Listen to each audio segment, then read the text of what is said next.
Man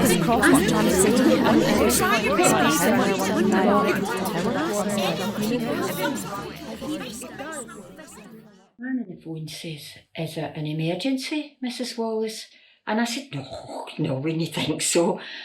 And he said, "Well, are you in any pain at all?" And I said, No, nothing like that. And he said, I could get the doctor to speak to you on the phone. And I thought, well, what would be the use of that? If he can't see me, how's he going to tell what's wrong with me? So I just told me to leave it. I thought, I'll get a couple of weeks and see if I can just fix myself, you know. See, I've never been one for running to the doctors, and with everything that's going on, I'm feared to leave the house as it is. And I thought, well, I don't want to be taken away for the folk that really are in pain. I could go up there and just for them to tell me it's nothing, and I'd feel that bad, you know, knowing that somebody that really needed it could have used it. Aye. My Thomas, he used to say, if I went running to the doctor with every ache and pain I had, they'd have to start charging me rent.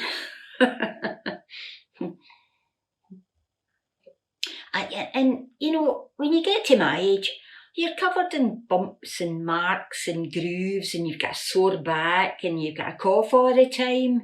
And half the battle is trying to get an appointment to suit you. And with everything that's going on now, they just don't even want to see you at all. So no, I've always just tried to fix myself. And a lump doesn't always mean, it could be anything, could be nothing, you know. I thought about just no telling Thomas, no to worry him.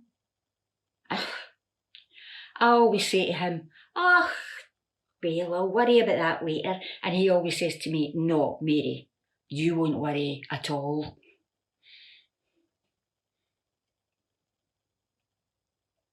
But I am worrying, you know.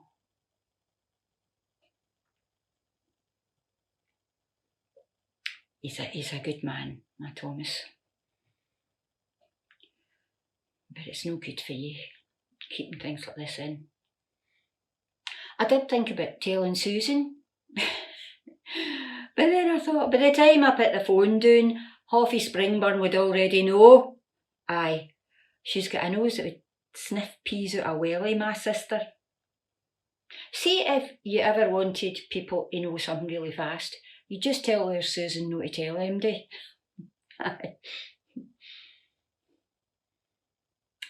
Charlie, my daughter, she says to me the other day, "You alright, Mum?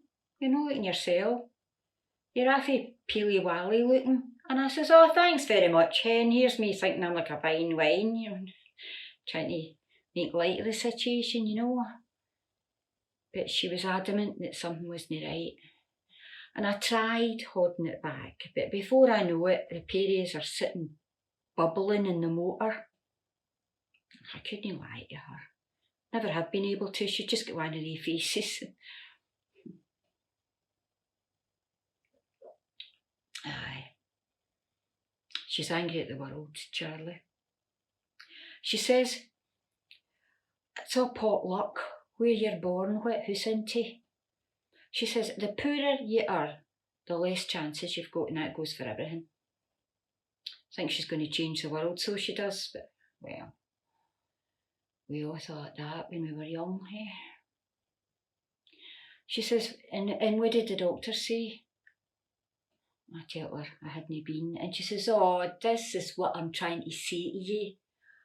Folk like us, we're less keen on seeking help when we need it, and that means we've got worse health, we get this, that, and all the other things. And I says, well, never you mind about all that. So that's just the way things are. I promised I was going to phone up again and demand to see the doctor. But I kept putting it off, and well, the longer I left it, the more it was preying on my mind. So I phoned up again.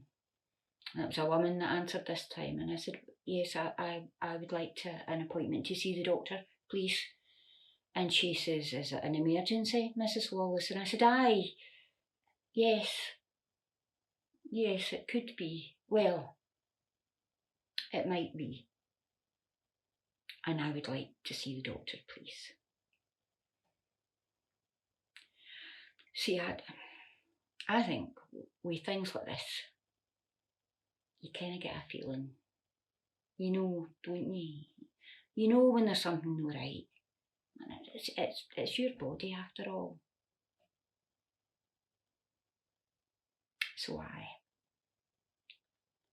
the doctor said it looked suspicious and I would need to go up to the hospital, get some further tests and all that.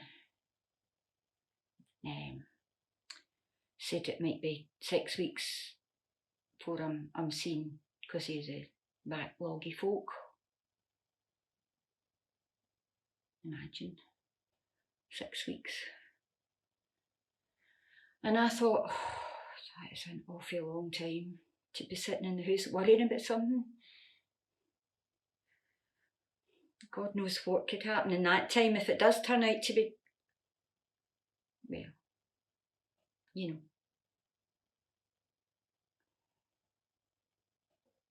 So I've just been trying to work out the right time to tell Thomas, trying to look for the words to say to him.